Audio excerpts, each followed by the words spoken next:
এখানে প্রচুর বৃষ্টি হচ্ছে, বৃষ্টি হওয়ার মধ্যে আমাদের ক্লাস করতে হবে। ক্লাস হচ্ছে আমাদের আজকে দুইটা সৃজনশীল করে দেওয়ার কথা, সেটা হচ্ছে পাম্প রিলেটেড, গত ক্লাসে পড়ানো হয়েছে পাম্প রিলেটেড কর্মদক্ষতার দুইটা সৃজনশীল প্রশ্ন আমরা সলভ করবো 28 এবং 30। তো চলো দেখা যাক প্রশ্ন দুইটা কি। আজকে লেকচার 10 এ আমরা টাইপ 2 শুরু করতেছি। টাইপ 2 এর হেডলাইন দেওয়া আছে পাম্পের ক্ষমতা কর্মদক্ষতা সম্পর্কিত। তো এই লেকচারে আমি নিজে করে দিব তোমাদেরকে 28 এবং 30 এই দুটো সৃজনশীল করে দিব। তোমরা খাতা কলম নিয়ে সৃজনশীল দুটো তুলে নাও, সৃজনশীল দুটো তুলে নিয়ে দেখো গ আর ঘ কি টাইপের প্রশ্ন করছে। আর তোমাদের বাড়ির কাজ থাকবে হচ্ছে তিনটা সৃজনশীল, সেটা হচ্ছে 29, তারপর হচ্ছে তোমাদের 31 এবং হচ্ছে 32, এই তিনটা সৃজনশীল তোমাদের বাড়ির কাজ থাকবে। যারা 28 এবং হচ্ছে তোমার 30 আমার করানোটা বুঝতে পারবা তারা ইজিলি এই বাকি তিনটা বাড়ির কাজ অঙ্ক করতে পারবে আশা করি। এক্ষেত্রে দেখো 31 একটা হিন্ট বলে এখানে পাম্পের ক্ষমতা বের করতে বলছে। তোমাদের বেসিক মানে এরকম একটা বাড়ির কাজ ছিল, সেইভাবে তোমরা এটা করে ফেলবা। সেটা হচ্ছে তোমরা 24 নম্বর যেভাবে করছিলা সেইভাবে তোমরা এটা সলভ করে ফেলতে পারবা। আর এটার আনসারটা আমি ডেসক্রিপশনে দিয়ে দিব যে এটা আনসারটা কত আসবে। 32 নাম্বারটা স্পেককে বের করতে বলছে, আর গ আর ঘ এগুলো হচ্ছে আমি যেটা করে দিব তার মতো করেই হবে। অর্থাৎ আমি করে দিব হচ্ছে 30 নম্বর ঘ, 30 নম্বর ঘর মতো করে তুমি 31 এর 4 এবং 32 এর 4 করে ফেলতে পারবা। আর 29 নাম্বারটা 28 এর মতো করে ফেলতে পারবা। তো চলো দেরি না করে সরাসরি আমরা বোর্ডে চলে যাই কিভাবে আমরা 28 এবং 30 এই দুটো প্রশ্ন সলিউশন করব। 28 নাম্বার সৃজনশীল। 28 নম্বর সৃজনশীল প্রশ্নে তোমাদেরকে যে একটা উদ্দীপক দিচ্ছে তার মধ্যে তোমরা পুরোটা পড়লে দেখতে পাইছো যে দুইটা মোটর দেওয়া ছিল। দুইটা মোটর দিয়ে বলছে দুইজনে 70 জুল শক্তি পরিমাণ তোমার দেওয়া হয়েছে। দুজনকে 70 জুল শক্তি দেওয়ার পর তারা বলতেছে তারা দুই রকম কাজ করছে। কাজটা কেমন? একজন করছে কি 8 নিউটন একটা বস্তুকে 6 মিটার উপরে তুলছে, আর আরেকজন অন্যদিকে কি করছে 7 নিউটন ওজন একটা বস্তুকে তুলছে হচ্ছে 8 মিটার উপরে। তো এই একটা উদ্দীপক দিয়ে তোমাকে প্রশ্ন করছে 3 মার্কের জন্য যে মোটর দুটির হারানোর শক্তি তুলনা করো। হারানোর শক্তি মানে হচ্ছে অপচয় আর কি। তোমাদের পরবর্তী যে সৃজনশীল বাড়ির কাজ থাকবে সেখানে কিন্তু ওটাই চাওয়া হয়েছে। অর্থাৎ এটা করতে পারলে বাইরে বুঝে গেলে তোমরা এটা সহজেই পেরে যাবে। সো দেখো কিভাবে আমরা দুটার হারানোর শক্তি কম্পেয়ার করব। আচ্ছা, হারানোর শক্তির মানেটা হচ্ছে মেইনলি আমি যে ওদেরকে 70 জুল শক্তি দিছি, ওরা কি আমাকে 70 জুল শক্তির কাজ দিছে নাকি তার থেকে কম দিছে সেটাই এখন দেখার বিষয়। হয়তো কম দিছে, দিলে কতটুকু কম দিছে, আর কম দিলে কে সবচেয়ে বেশি কম দিছে বা কে সবচেয়ে বেশি দিছে সেটা দেখার বিষয়। তো আমরা এখানে দেখতেছি দুইটা মোটরই 70 জুল শক্তি নিচ্ছে, কিন্তু আমাকে বেনিফিট হিসেবে কি করতেছে সার্ভিসে যে একজন 8 নিউটন একটা ওজনকে 6 মিটার উপরে তুলছে আর আরেকজন তুলছে 7 নিউটন একটা বস্তুকে 8 মিটার উপরে তোলে। তো দেখি দুটা মোটর কেমন কাজ করলো এই ক্ষেত্রে। তো আমরা গড় শুরু করলাম। আমরা প্রথম বের করব হচ্ছে প্রথম মোটরের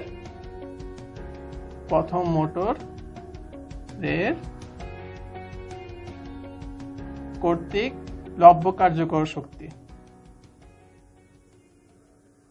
লব্য কার্যকর শক্তি এটা বের করতেছি। তোমরা যারা গত ক্লাসটা করছো লেকচার 9 সেখানে আমরা কিন্তু বলছিলাম যে কর্মদক্ষতা দুই ভাবেই হয়, ক্ষমতা দিয়েও হয়, শক্তি দিয়েও হয়। তো তখন বললাম শক্তিটা আমরা আজকে আলোচনা করব না, পরে আলোচনা করব। আজকে প্রথম যে সৃজনশীলটা শুরু করছে সেখানে তুমি দেখতেছো শক্তির জিনিসটা চলে আসছে। তো এখানে আমরা ক্ষমতা কিন্তু না শক্তি দিয়ে করতেছি। তো আমরা এই জন্য জাস্ট ক্ষমতা জায়গায় লিখলাম লব্য কার্যকর শক্তি, সে আসলে কত ইউজ আমাকে দিচ্ছে।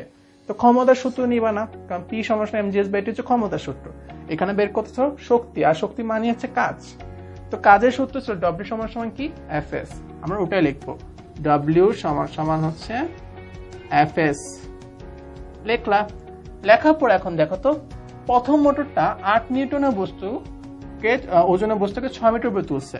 তাহলে বলের জায়গায় দিয়ে দাও 8 নিউটন, আর উপরে তুলছে হচ্ছে 6 মিটার উপরে তোলে। তুমি যদি এখানে এস এর জায়গায় এইচ লিখতা, যেহেতু উপরে তুলছে সমস্যা নাই। তো মনে করো অনেকে বলতে পারে স্যার আমি এখানে এইচ লিখি কারণ এটা উপরে তুলছে, সমস্যা নাই, একই জিনিসই। 6 আর 8 কত হয় 48 হয়, আর কাজের একক হচ্ছে জুল। তাহলে দেখো প্রথম মোটর তোমাকে কিন্তু 70 জুল শক্তি সে তোমার থেকে নিছে, বাট তোমাকে কাজ করে দিছে মাত্র 48 জুলের। শক্তি হারাইছে না সে, ওই যে যতটুকু হারাইছে সেটা অপচয় করছে তার মানে। এবার চলে আসো দ্বিতীয় মোটরটা কি করে, ও কি আমাকে শক্তি হারাচ্ছে কিনা। তো দ্বিতীয় মোটরের লব্য কার্যকর শক্তি W2 সমান সমান যদি লেখো, ওর ক্ষেত্রে একই সূত্র, Fs, ও নিচে 7 নিউটন, আর H এর মানটা ওর জন্য হচ্ছে 8 মিটার উপরে তুলছে। সাতারা কত, নামটার মতো চলে আসলাম আমরা, সাতারা হচ্ছে 56। সো খেয়াল করো, প্রথম মোটরটা ইউজ করছে হচ্ছে তোমার 48 জুল, আর দ্বিতীয় মোটরটা ইউজ করছে হচ্ছে তোমার 56 জুল। দুজনেই শক্তি হারাইছে বলতে গেলে, 70 জুল কেউই তোমাকে দেয় না। এখন যদি বলি দুজনের মধ্যে ভালো কোনটা মোটর, তা তুমি কিন্তু দেখতেছো এটা আমাকে বেশি দিছে 70 জুলের থেকে, তাহলে আমাদের এটা যেহেতু বেশি দিছে তাহলে এটা হচ্ছে ভালো সবার থেকে, মানে এই দুজনের মধ্যে কম্পেয়ার করলে এই মোটরটাই হচ্ছে আমাদের ভালো। এখন তোমাকে বলছে হারানো শক্তির তুলনা করতে। আমরা যদি তুলনা করতে যাই, তুমি কি করতে পারো, বিয়োগ করে দেখাইতে পারো যে প্রথম মোটরে হারানো শক্তি কত আসে। প্রথম মোটরের হারানো শক্তি যদি বের করো, ও কিন্তু 70 জুল নিছিল, সেখান থেকে বিয়োগ করবা 48, আর 70 থেকে 48 মাইনাস করলে আমরা জানি ক্যালকুলেটর লাগেও না, তাও দেখাচ্ছি 70 48 বিয়োগ করলে 22 আসবে, আমাদের আসে 22। আর দ্বিতীয় মোটরটা যদি করো, দ্বিতীয় মোটরের হারানো শক্তি, তাহলে সেটার ক্ষেত্রে আমরা 70 থেকে বিয়োগ দিব হচ্ছে 56, আর 70 আর 56 বিয়োগ করলে আসে 14। তার মানে আমাদের পেয়ে গেলাম দুটা মোটরের মধ্যে আমাদের প্রথম মোটরটা শক্তি হারায় হচ্ছে 22 জুল, দ্বিতীয় মোটরটা শক্তি হারায় হচ্ছে 14 জুল। এটাই তোমাকে তুলনা করতে বলছে, তাই তুমি বলে দিবা যে তুলনা করলে দেখা যাচ্ছে প্রথম মোটরটা বেশি শক্তি হারায় বা অপচয় করতেছে দ্বিতীয় মোটরটা থেকে। এবার চলে আসো 4 মার্কের প্রশ্নটা। এখানে বলছে কর্মদক্ষতা বের করে দেখা যায় দুইটা মোটরে। এখন প্রথম মোটর দ্বিতীয় মোটর কর্মদক্ষতা বের করতে গেলে কর্মদক্ষতার সূত্র তো লাগবে। সূত্রটা ছিল কি, লব্য কার্যকর ক্ষমতা ডিভাইড বাই মোট প্রদত্ত ক্ষমতা ইন্টু 100, ইটা সমান সমান যেটা। কিন্তু এখানে তো আমাদের শক্তি দেওয়া, ক্ষমতা দেওয়া নাই, তাই সেটাই আমরা করব, ক্ষমতা দিয়ে করব না, শক্তি দিয়ে করে দেখাবো। তাহলে সূত্র একটু চেঞ্জ নিয়ে আসবো, যখন দেখবো যে ক্ষমতা না শক্তি দেওয়া আছে, সূত্র একটু পরিবর্তন নিয়ে আসবো। পরিবর্তনটা কিভাবে নিয়ে আসবো, ঘতে দেখো কত সহজ এটা। প্রথম মোটরে কর্মদক্ষতা, প্রথম মোটরে কর্মদক্ষতা বের করতেছ, বের করার সময় ইটা দেখলাম, এটা কিন্তু ইটা, অনেকে এন বলছো, এটা ইটা হয়, ইটা এইটা। আচ্ছা, উপরে হচ্ছে লব্ধ আর নিচে কি হয় প্রদত্ত, মানে ইংলিশে বললে আউটপুট ইনপুট। লব্য শক্তিটা দিব আর নিচে দিবা প্রদত্ত শক্তি গুণন 100। আমি বাংলা লিখলাম। এখন দেখো তো প্রথম মোটর তোমাকে লব্য শক্তি কত দিছে, তো এই ক্ষেত্রে দেখো প্রদত্ত শক্তি তো দুজনেরই 70 হবে, আমি দুটা আগে লিখে ফেলি তারপর সহজ হয়। দ্বিতীয় মোটরেরটাও লিখে ফেলি।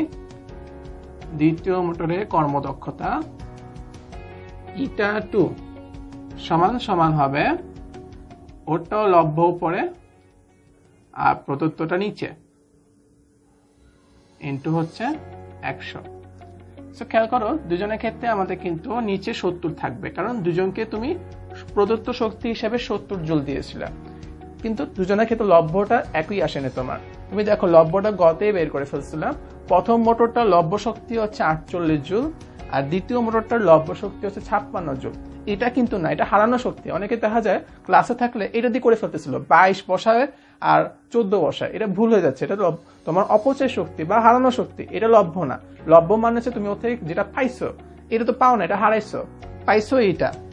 সো আমরা প্রথম মোটরের জায়গায় লব্য বসাই দিব 48, আর দ্বিতীয় মোটরের ক্ষেত্রে আমরা বসাই দিব হচ্ছে 56।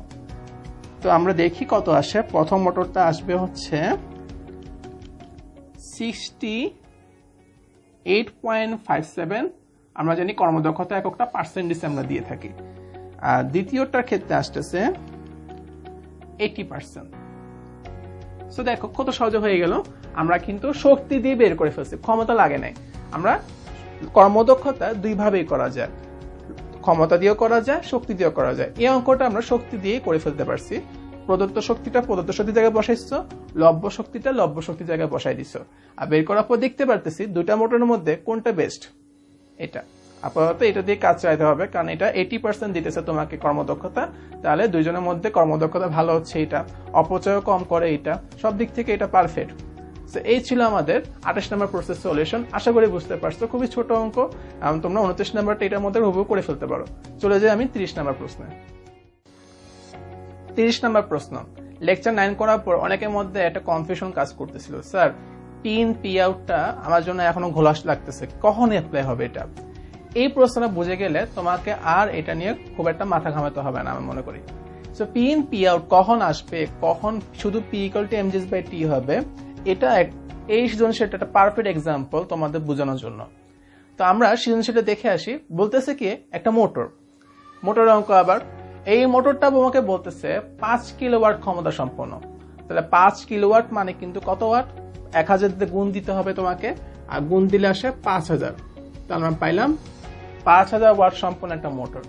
এই মোটরটা তোমাকে বলতেছে 10 মিনিটের উপরে পানি তুলবে, এবং পানির পরিমাণ হচ্ছে 2000 লিটার। 2000 লিটার মানে হচ্ছে 2000 কেজি। তো এবার আসি, বলতেছে তুলতে তার কত সময় লাগবে। এবার তুমি আমাকে আমি প্রশ্ন করি, এখানে তুমি কোথাও কি পাইছো কর্মদক্ষতা? পড়ে দেখো, নাই। আর কর্মদক্ষতা না থাকলে তোমার চিন্তা করার কোনো দরকার নাই যে এখানে তোমার যে পি ইন পি আউটের বিষয়টা আসবে।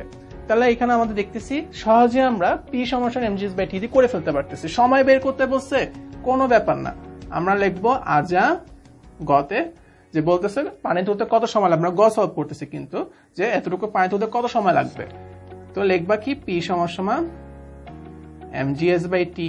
টিটা তো এখানে, এটাকে তুমি উপর উঠাই দিবা, মানে বাম পাশে নিয়ে গেলে যেটা হবে পি যাবে একা নিচে। তো অনেকে সূত্র সাজাতে সমস্যা হয়, আশা করি আস্তে আস্তে স্পার্ট হয়ে যাবে তোমরা কিভাবে নিতে হয়। মান বসাই দিই, আমার তাও তর্স হচ্ছে না। পি এর জায়গায় 5000, এম এর জায়গায় 2000, জি এর জায়গায় তো মান ফ্রি, আর এইচ এর মানটা হচ্ছে 10। তাহলে আমরা দেখি কত আসে। 2000 গুণন 9.8 গুণন 10 ভাগ হচ্ছে 5000। আমাদের সময় লাগবে হচ্ছে 2000 লিটার পানি তুলতে 39.2 সেকেন্ড সময় লাগতেছে। গ শেষ, কোনো ঝামেলা ছিল না। যার এক ক্ষমতা সূত্র বসে তুমি বের করে ফেলতে পারছো যে এত পানি তুলতে তোমার কত সময় লাগতেছে, 39.2 সেকেন্ড।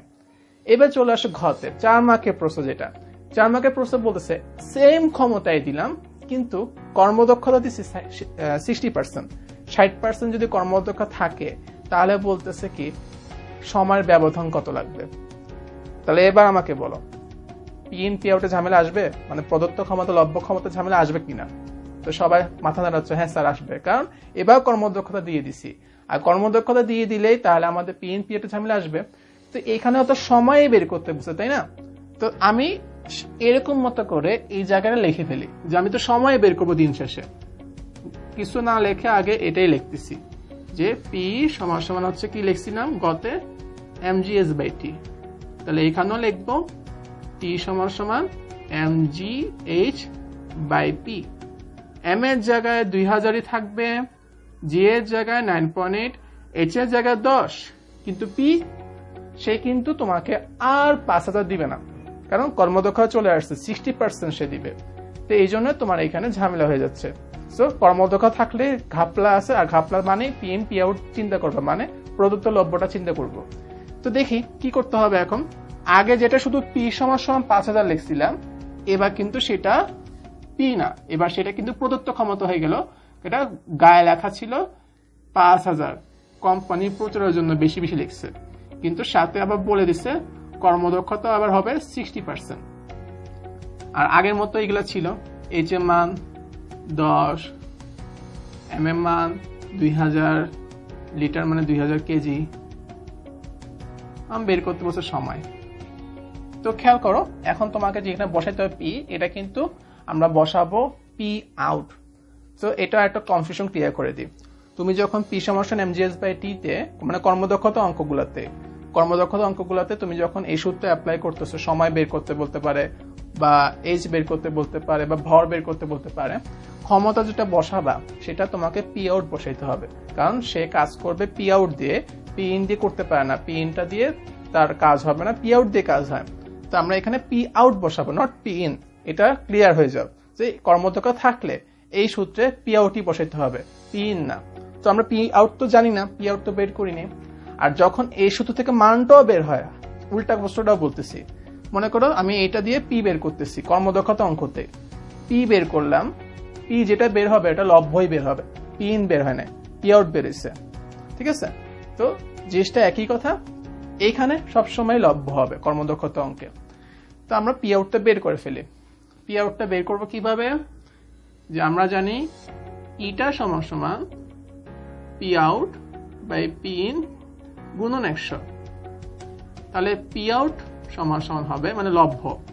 আমি এটা বলি, তোমরা অনেকে আমাকে যখন বাড়ির কাজ দিচ্ছ, অনেকে হয়তো গাইড দেখছো বা হচ্ছে টেস্ট পেপার দেখছো, পি প্রাইম দিয়ে করছো, তো অন্য কিছুতে প্রকাশ করছো, পি প্রাইম এগুলো দিয়ে করা যাবে। বাট আমি যেটা হয় অনেকের ক্ষেত্রে দেখা যায় প্যাচ লাগে ফেলে, কোনটা পি কোনটা পি প্রাইম এটা নিয়ে সমস্যা লাগে। তাই এই জন্য আমি পি ইন পি আউট দিয়ে করাই, কারণ ইনপুট দিয়ে প্রদত্ত ক্ষমতা বোঝাচ্ছি, আউটপুট দিয়ে লব্ধ ক্ষমতাটা বোঝাচ্ছি। পি আউট সমান যদি এটাকে এ পাশে লিখো তাহলে এই দুটা কি হবে, অনেকে সূত্র সাজাতে পারবো না, গুণ দিতে ভুল করছো। তাহলে এটা হবে কি 100 যাবে নিচে আর এটার সাথে গুণ আকারে থাকতেছে। তাহলে এটা হচ্ছে 60, পি ইন হচ্ছে 5000, নিচে 100 ভাগ আকারে থাকে। তাহলে আমাদের আসার কথা হচ্ছে, তোমাদের শর্টকাট টেকনিকও শিখাইছি, আমি সেভাবে করে ফেলি 5000 গুণন 60%। যারা শর্টকাট টেকনিকটা দেখো নাই, আগের ভিডিওর লাস্টের দিকে ছিল। আমাদের আসে 3000। তার মানে আমি এখানে পি আউট পাচ্ছি 3000, 5000 কাজ করবে না, 3000 কাজ করবে। তুমি তাহলে এখানে 3000 বসাইলেই অঙ্ক শেষ।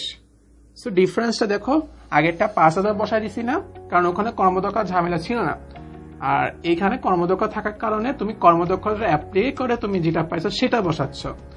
তো আমরা দেখি কত আসে, 2000 গুণন 9.8 ইন্টু 10 ভাগ 3000, আমাদের মান পাওয়া গেল 65.30 সেকেন্ড।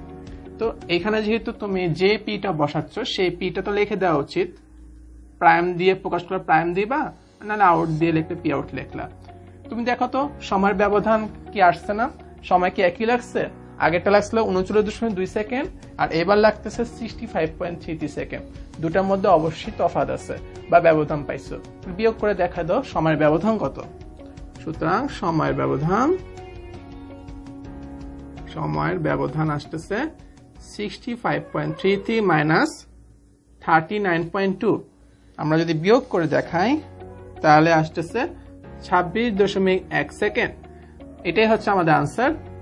যদি তুমি একই ক্ষমতারই 60% দক্ষতা একটা মোটর নিয়ে আসো তাহলে তার সময়ের ব্যবধান আসবে হচ্ছে 26.1 সেকেন্ড। আশা করি তোমাদের যত কনফিউশন ছিল এই অঙ্ক দ্বারা ক্লিয়ার হয়ে গেছো। আর ক্লিয়ার না হলেও তবু আমাকে বলতে পারো, স্যার আমি এখনো এই জিনিসটা ক্লিয়ার হচ্ছি না, তো আমাকে পার্সোনালি নক দিতে পারো। তোমাদের যে বাড়িগুলো ছিল অলরেডি তোমরা জানো, তো তোমরা আশা করে এই দুটা ম্যাথের মতো করে হুবহু সেই দুটো করে ফেলতে পারবা, আর না পারলে তো আমি আছি। তো আজ এই পর্যন্ত।